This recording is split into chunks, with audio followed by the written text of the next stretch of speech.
Mama Samia mwizi. Sikiliza lugha hii. Yani hata kama ndo unakuwa wewe unaridhika, anayeambiwa hivyo babako au mama. Assalamu alaikum warahmatullahi wabarakatuh. Tusiongee sana, tuendeni tukaisikilize hiyo video ya huyo shekhe anaitwa sijui shekhe nani, Sheikh Mziwanda sijui Muharram. Haya, mnamjua huyo, mtamjua huko mbele. Sikilizeni hiyo video, msije mkanambia Siafu amekata video. Sitaki leo mnambie nimekata video au labda namzungumza kwa ubaya au labda nina chuki. Sikilizeni video mwanzo mwisho na dakika 3. Halafu ikimaliza tutakuja kuijadili hiyo. Sikilizeni video. Juzi nilikaona ka klipo. Juzi. Ndichi. Ndugu yetu, kipenzi wetu, kandidati wa chama katika vyama vya Tanzania, Bwana Lissu alisema Mama Samia mwizi. Sikiliza lugha hii. Yani hata kama ndo unakuwa wewe unaridhika, anayeambiwa hivyo babako au mama yako ndio anatamu. Yani yeye kashindwa kujitathmini. Lugha hii nikiambiwa mimi hadharani itakuwaje? Lugha hii akiambiwa baba yangu hadharani itakuwaje? Lugha hii akitamkiwa mama yangu hadharani itakuwaje? Yeye akujali hayo, akalichukua akalishindilia kwenye ulimi, akamsukuma nalo rais. Huyu mwizi. Yale maneno ya mbele siendeni. Yani kipande hiki tutosheka nacho. Yani hapa natafuta neno walkadhimina alghaidha walafina anin nas. Wana control hasira zao pale wanapokerwa, lakini wanakuwa tayari kusamehe watu. Na watu wengine bahati mbaya, Mungu kama alivyosema katika Qur'ani, wazayyana lahum shaitanu a'malahum. Yani shetani ana tabia ya kunogesha mambo yetu. Yani baya ikafika wakati tukaliona kuwa zuri, watu walipiga makofi na kushangilia. Yani rais wenu anaitwa nani? Mwizi, hadharani. Na kwenye mtandao tumeona.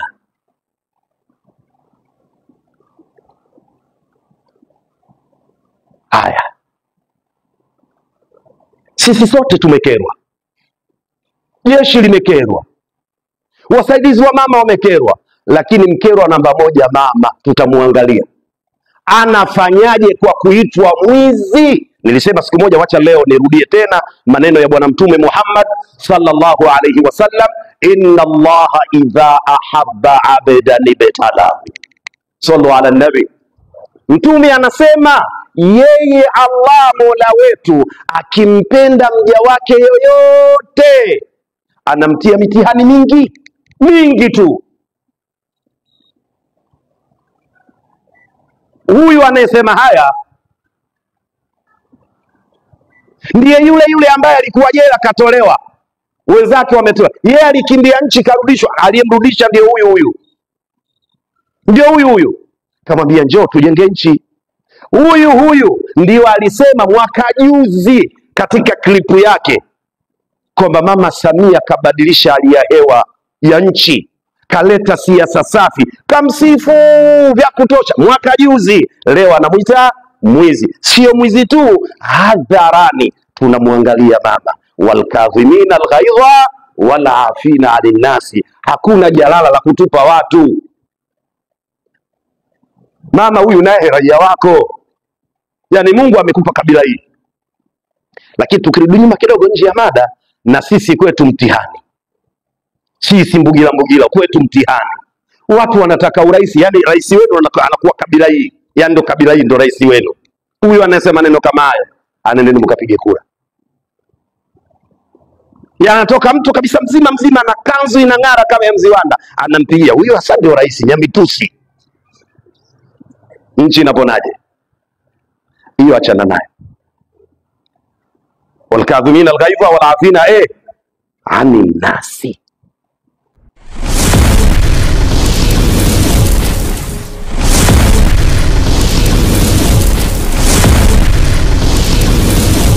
Alhamdulillahi rabbil alamin, wassalatu wassalamu ala nabiyina Muhammadin wa ala alihi wa sahbihi ajma'in.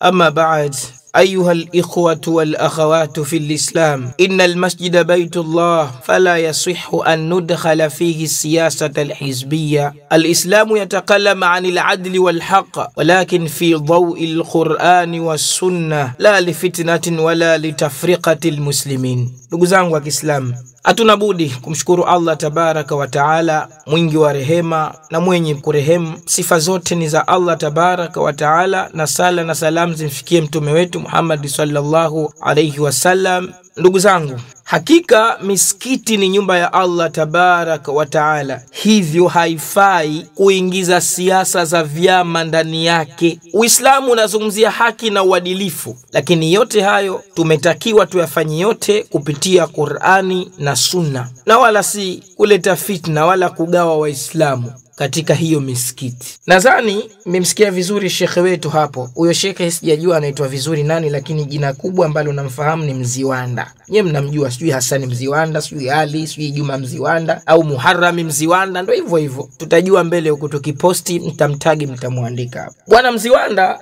ni shekhe ambaye anategemewa, manake watu wanomfuata wanamtegemea. Ni mlinganiaji mzuri tu ambaye hata mimi video zake nakumbana nazo mtandaoni. Za kuzisikiliza na zisikiliza, za kuziacha na ziacha, ijapokuwa nyingi miongoni mwa video hizo na ziacha tu. Bwana Mziwanda amesimama msikitini kwenye nyumba ya Allah tabaraka wa taala, sehemu ambayo watu wanasimama au madai wanasimama kuilingania tauhidi ya Allah subhana, kukataza mabaya, kuamrisha mema katika Qur'ani na Sunna. Lakini leo hii video yake hiyo imekuwa tofauti kidogo, yani kabadilisha kidogo mpangilio, makusudio yamekwenda tofauti. Video mpya hiyo ya leo ambayo umeiona hapo, amesimama kumtetea rais wetu wa Tanzania ambaye ni Mama Samia Suluhu Hassan. Mimi binafsi namuombea afya njema rais wetu huyo, na Allah ampe umri mrefu wa kheri, na ampe uongozi mwema, na asimamie haki kwa uadilifu. Namuombea rais wangu wa Tanzania. Lakini la pili, namuombea dua hiyo kama mama ambaye anaweza kunizaa. Lakini la tatu, namuombea dua hiyo kama kiongozi aliyetoka kwenye mji wangu wa Zanzibar. Kizuri zaidi, hata nikifa nitazikwa kwenye mji ambao atazikwa yeye. Bwana Mziwanda anazungumza ya kwamba mama ametukanwa, ameitwa mwizi, na akamtaja mpaka alimtukana mama ni Lissu, ambaye Lissu huyu kwa sasa ni mgombania anakuwa mgombea wa chama cha siasa cha Tanzania. Nadhani mnakijua hicho chama. Mimi nakubaliana na wewe Bwana Mziwanda ya kwamba Lissu amefanya makosa sana kumtukana rais wa Tanzania, hasa kwa kumwita mwizi. Lakini ningependa kukufahamisha kitu kimoja kabla sijaendelea. Kwa mujibu wa sheria ya Tanzania, sheria za Tanzania haziruhusu msikiti wala nyumba yoyote ya ibada kutumika kwa mikutano ya kisiasa, namba moja, kampeni za vyama, namba mbili, kutoa kauli zinazoweza kuchochea vurugu au chuki za kisiasa. Mimi nahisi Sheikh Mziwanda, hii sheria wewe hujaipitia. Tunamkubali rais wetu na hatutaki atukane. Mela kwanza mimi binafsi yangu ananiuma sana rais wa Tanzania. Ni Muislamu, alhamdulillah. Nashukuru sana kupata kiongozi wa Kiislamu kuniongoza. Lakini haikupaswa Bwana Mziwanda kusimama hapo mbele, kusimama katika nyumba ya Allah subhana. Ni sheria kwanza katika katiba, au kwa mujibu wa sheria Tanzania ni makosa kusimama katika nyumba za Allah tabaraka kuyazungumza haya. Umemtetea mama katukanwa, hewa Allah. Lakini je, katika jambo ulilozungumza haujazingatia ya kwamba wewe tayari ushahitaji kampeni? Mwisho wa video yako kuna maneno umeongea, watu watarudi nyuma tena wataisikiliza. Haujataja kampeni za kumpendekeza mtu na kumtoa mtu. Sheria za Tanzania haziruhusu. Sikwambii kwa Allah tabaraka, sheria tu za Tanzania haziruhusu. Hauoni ya kwamba umeeneza chuki? La kwanza, Tundu Lissu akisikia video yako hii ushamjengea chuki ya kuuchukia wewe. Lakini pia Tundu Lissu ana wafuasi wake, unawatengenezea nini? Ushawatengeneza watu wa Tundu Lissu wote wakuchukie wewe. Tundu Lissu sio Muislamu, lakini katika watu anawaongoza ambao wanamfuata yeye, manake yeye si anagombea, katika watu ambao wana chama chao kuna Waislamu. Chadema ina Waislamu pia, CCM ina Waislamu.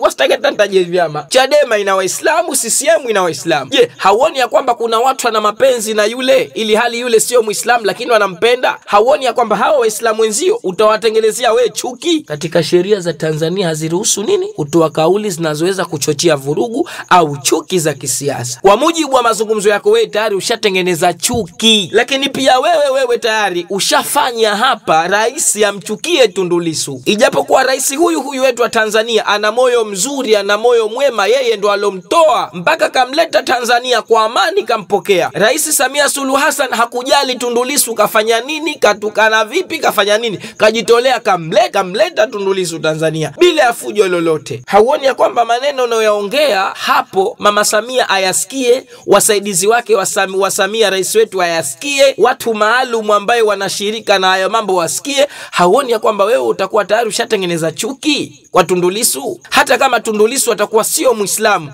je, dini yetu inaturuhusu kuwatengenezea chuki hawa katika masuala haya? Na je, kwanza sisi tunahusiana vipi na masuala ya siasa tilhizbia? Unaongea kwamba mama atukanwe. Je, mama afanye nini? Mama afanye nini kwa mtu kama huyu? Manake wewe hapo ndo unatuma sasa au unatoa amri ya kwamba huyu Tundu Lissu yafanywe kitu gani? Bwana Mziwanda, mwalimu wangu na walimu wangu wengine wananinasihi sana niache kuwatukana watu, na wala mimi siko katika mrengo huo. Watu tu wananifahamu tofauti. Mimi sikutukana na Sheikh Mziwanda na kuheshimu sana, lakini tafadhali na kuomba unaposimama hapo izungumze dini ya Allah tabarak. Wazungumzie washirikina. Hapo ulipo umekaa na washirikina wa kutosha. Hapo ulipo umekaa na watu wa bid'a za kutosha. Hapo ulipo umekaa nao. Hebu izungumzie dini. Hebu izungumzie tauhidi Sheikh Mziwanda. Haya masuala ya siasa achana nayo. Kwani Tundu Lissu kaanza kutukana leo? Bwana Mziwanda, mwalimu wangu, Sheikh wangu, hivi Tundu Lissu ameanza kutukana leo? Tundu Lissu mbona kishatukana sana? Sijajua kwamba wakati huo aliotukana wakati wa rais wa kabla wa huyu ulisimama pia ukaongea haya. Unaonesha nini watu? Hauoni ya kwamba unatengeneza chuki? Haya, je, hapo msikitini ulipokaa una uhakika watu wote hao watasapoti unaloliongea? Hauoni ya kwamba kuna watu utawatengenezea chuki na vurugu na kukuchukia wewe? Na kuna watu wengine huenda wakabadilisha mpaka msikiti wakawa haji kuswali. Tokea na hapo watu swala ngumu ndio wanawafanya watu wasiswali. Okay, hiyo hoja ndogo tu dhaifu ya kwamba watu waache misikiti. Je, hauoni ya kwamba utatengeneza chuki? Dini yetu sisi inatuambia vipi kuhusiana kutengeneza chuki sisi kwa sisi? Tundu Lissu alikosea kumtukana rais, tena akakosea sana. Misikiti ni mahala patakatifu, hivyo msikiti haufai kutumika kueneza ajenda za vyama au kupiga kampeni. Kitendo cha kusema kwamba eti leo hii atajitokeza mtu ndo atakwenda kumpigia kura huyu awe rais, huyu Tundu Lissu huyu ndo katukana huyu, kuna mtu mwenye heshima zake ndo ataenda. Wewe hapo unamaanisha nini Mziwanda? Ya kwamba sasa unaongea wazi ya kwamba watu wasimchague Tundu Lissu msikitini upo. Ulikuwa utoke nje ya msikiti na wala usiingie kwa kupitia tiketi ya dini. Ulikuwa wewe mtu wa kawaida tu, vaa hivyo kanzu, ila tukuwa mtu wa kawaida. Jiungishe kabisa mambo hayo na dini. Hapo tayari ushapiga kampeni kwa mujibu wa mazungumzo hapa ninayokuambia wewe sasa hivi bwana shehe wangu. Msikiti ni mahala patakatifu, narejea tena, haifai kutumika kueneza ajenda za vyama au kupiga kampeni. Maneno yako ya mwisho nani Sheikh Mziwanda, inaonekana wazi kwamba wewe unampigia kampeni kiongozi mwingine na kumtoa Tundu Lissu. Sikatai, lakini hukupaswa kuongea hapo. Mbona hata mimi pia nikitoka nje pengine hujui tu kwa vile ninavyompenda rais na muongelea vipi? Mimi sio mnafiki nikikaa na sifu jitihada za rais wangu wa Zanzibar hapa anavyotujengea nchi yetu vizuri alhamdulillah, lakini sijawahi kukaa hapo msikitini nikakaa rais kajenga kafanya hivi tumchague. Si sehemu yake. Watu wa balagha kama sitakosea, wewe umesoma sana wewe, wanasema fi kulli makan maqal wa fi kulli maqal makan. Watu wa balagha hao wanasema fi kulli makan, katika kila sehemu, maqal, yapo maneno, wa fi kulli maqal makan, na kila maneno yana sehemu yake. Bwana Mziwanda, hapo ni msikitini, usizungumzie siasa. Ittaqillah haithu ma kunt.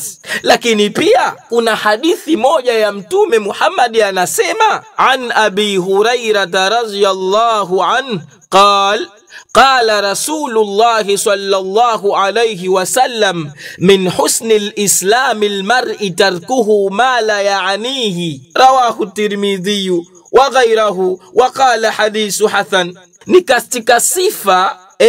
ni katika sifa mwa uzuri wa Uislamu, manake ni katika sifa nzuri ambayo Muislamu atakuwa nayo ni mtu kuyaacha yale asiyomuhusu. Bwana Muharram, wewe ulipaswa kubakia katika masala ya dini, kukataza mabaya na kuamrisha mema. umetetea katukana rais, ni kweli, lakini muundo uliotumia muundo ni wa kisiasa zaidi. Usifanye hivyo, acha hayo mambo. Kwani unahisi watu hawajaumia? Mbona rais wetu wa Tanzania ana afya njema? Mbona anaweza kuongea? Mbona ana wasaidizi wake wanazungumza? Mbona kuna mawaziri, kuna watu wana kazi hiyo? Mbona matawi yapo tu ya chama yanazungumzia? Hapo msikitini sio tawi, Shehe Mziwanda, hilo sio tawi, itakila. Hapo sio sehemu. Hivi kwa mfano maneno uliyozungumza hayo, kwa sababu kiupande fulani umemtetea rais wetu, na kunasi tena, hata mimi nachukia kweli alivyotukana rais wangu, lakini imenifunga sikuweza kwenda msikitini nikasimama. Watu wamemaliza kuswali nianze kuongea tena.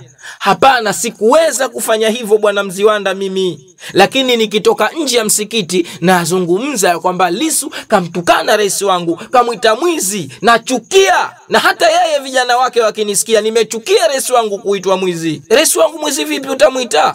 Bwana, usimuite mwizi rais wangu, lakini siwezi kuzungumza nikiwa msikitini. Haya, kwa mfano ainuke mtu hapo hapo ulipo, mtu wa Tundu Lissu hapo ainuke. Hivi na yeye akitetea hoja zake za yeye rais wetu kuitwa mwizi, hapo patakuwa msikitini, patakuwa bungeni hapo Shehe Mziwanda hapo sipata kwa bungeni. Sasa kutakuwa kunatolewa hoja za kukubali na kutokubali. Watu wa Tundu Lissu na wao wakisema wainuke Waislamu hapo watu wa Chadema hapo msikitini wakisema na wao wainuke, hapo patakuwa pana msikiti tena, au patakuwa ni sehemu ya kujadili siasa. Kwa hiyo wewe usitake kuwagomanisha watu na rais wao, usitengeneze chuki ambazo zitafanya rais wetu awachukie baadhi ya raia zake. Usifanye hivyo. Si tumeelewana vizuri Shehe Mziwanda? Lakini na mwisho pia, baada Mtume sallallahu alaihi wasallam alivyotuambia kullukum ra'in wa kullukum mas'ulun an ra'iyatihi, nyote ni wachunga, kila mmoja wenu ni mchunga, na kila mmoja ataulizwa kuhusu alichokichunga. Bwana Muharram, usitengeneze chuki, usitengeneze kampeni za kisiasa hapo msikitini. Kikubwa simamia tauhid, lingania watu katika da'wa iliyo sahihi. Mbona watu wengi tu hapo wanafanya makosa makubwa, bid'a kibao zimejaa. Sheikh Muharram wewe bila shaka si mtu wa sunna vile. Okay, basi endelea kuilingania sunna, acha bid'a. Tunamwomba Allah subhanahu wa ta'ala atujalie miongoni mwa wale ambao tunasikiza maneno mazuri na kuyafanyia kazi. Ukamilifu ni wa Allah tabarak, alkamalu lillah, ukamilifu ni wa Allah. Ikiwa mimi mkosoaji wa hapa ninosahihisha nimekosea, Allah subhanahu wa ta'ala aniswamehe, lakini pia kwa niaba ya wengine ikiwa nitawakosea waniswamehe, kwa sababu mimi sio mkamilifu.